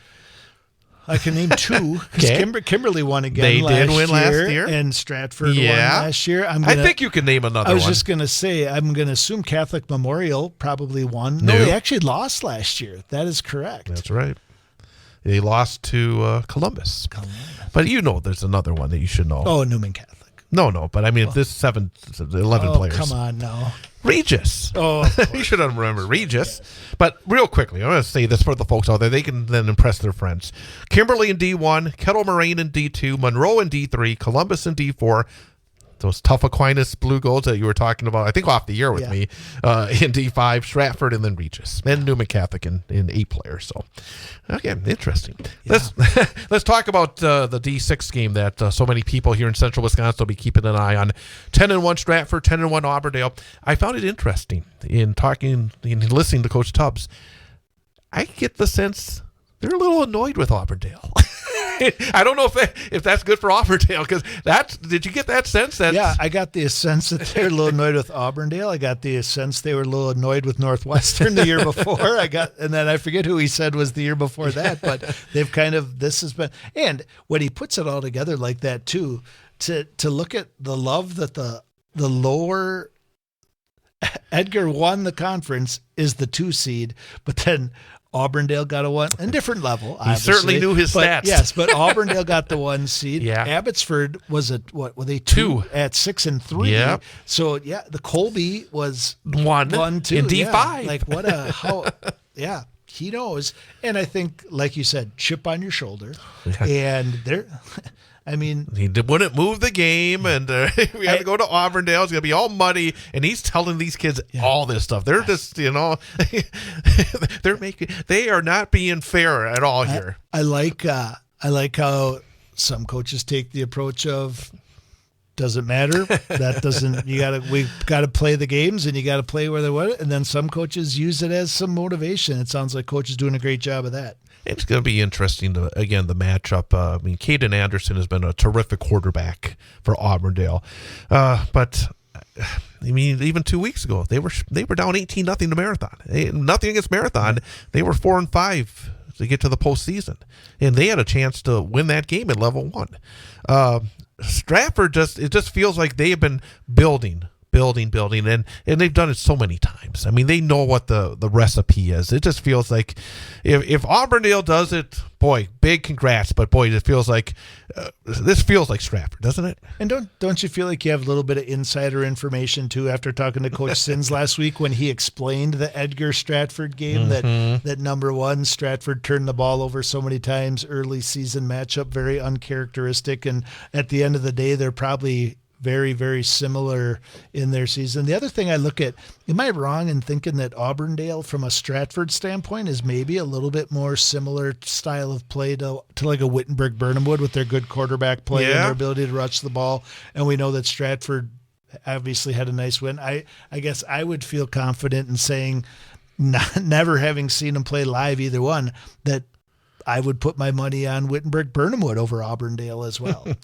And I think real quickly to wrap up this discussion, Stratford, I still think in their back pocket, the coach's son at quarterback has proven that when they need to throw it a little bit, they can throw it a little bit. And I think that's something that maybe they've kind of held there to when they really need it here in the postseason. Yeah, and I loved his answer too about the pressure of this year because they won a state championship. And he basically said from the time these kids are in middle school, they expect to win state championships. They don't every year, but that's just an expectation that every Stratford team has. D5 game will be played at Steam Stadium over at Everest on Friday night. Wittenberg-Burnham Wood, they decided, I guess, they want the turf. They want to use that quarterback's athletic ability to be on the turf. And they take on Wrightstown, who is 9-2. Whitburn 10-1. Northeastern Conference, Wrightstown, they lost to Xavier and Luxembourg Casco this year. They have not passed it very much. 350 yards passing as a team for the entire season. So that's one of those things that jumps out at me when a team is one-dimensional. And Whitburn has proven they can pass it a little bit, and they've got a really good defense. They got a really good run game that was shut down a little bit, but this feels like a good matchup for Whitburn. Yeah, I think. And the other thing that I think people sometimes miss, if you don't pass the ball, your defense doesn't see very good passing in practice either. So kind of like we talked about earlier with the Medford-Onalaska matchup, could be a similar similar thorn in the side for Wrightstown in this matchup with Wittenberg. Those three games, Edgar, Boyceville, Stratford, Auburndale, Wrightstown, Whitburn. We got 4 Central Wisconsin teams that are left. So at least one's going to lose. How many will make it to next week, in your opinion? I feel like we're going to be sitting here next week talking about Edgar, Stratford, and Wittenberg playing in semifinal games. Well, for the show, I hope it's true because we got to have games to talk about. So let's hopefully have 3. And then the 8-player semis, Thorpe and McDonell. Second time this season these teams have met. Thorpe led 20-6 at halftime the first time around.